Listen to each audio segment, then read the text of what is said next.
Hey, welcome back to another episode of Scale Model Car Chief. I'm Steven.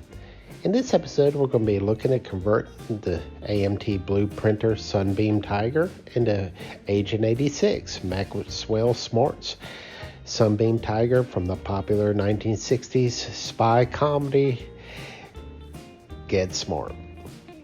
Here we have a look at all the parts I've taken out of the box and out of their bags and laid out so I can get a pretty good inventory of what we have. And I'm amazed for such a small car or model that there is so many parts. So let's have a look. Here's a look at the interior tub. Very plain. A good look at the hood that I'll have to modify for the machine gun assembly.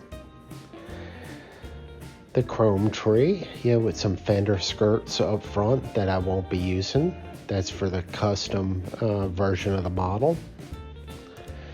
The dual exhaust to hook up to the Ford V8 to make the Sunbeam Alpine into the Sunbeam Tiger. And here's the little touch that I'm going to add, the payphone. That'll be the cigarette lighter. And the cigarette lighter, as any special agent would know, would be the telephone in the car. Just another, funny part of the TV show that made it so charming and classic. Look at the detail, very crisp. You can see Sunbeam written on the rear deck lid. The side molding all the way down the car, culminating to the Tiger logo on the front fender. The Alpine really is a classic looking 1960s roadster. Here's well padded bucket seats and a good look at the dashboard, with the gauge cluster.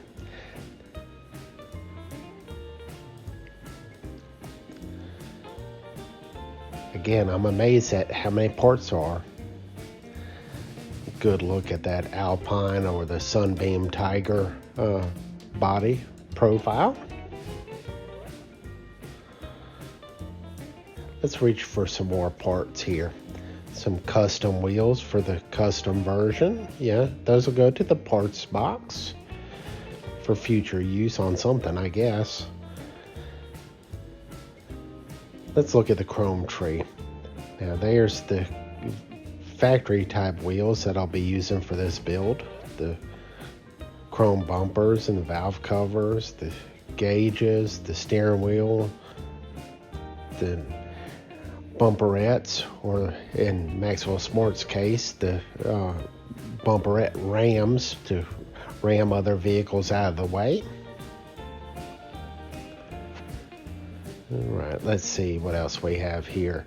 The American Ford V8, which was either a 260 or later a 289.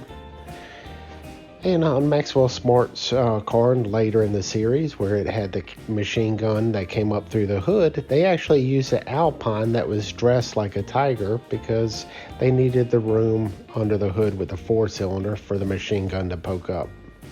So, thanks for watching. I hope to see you on the updates. Take care. This is Steven. Have a blessed day.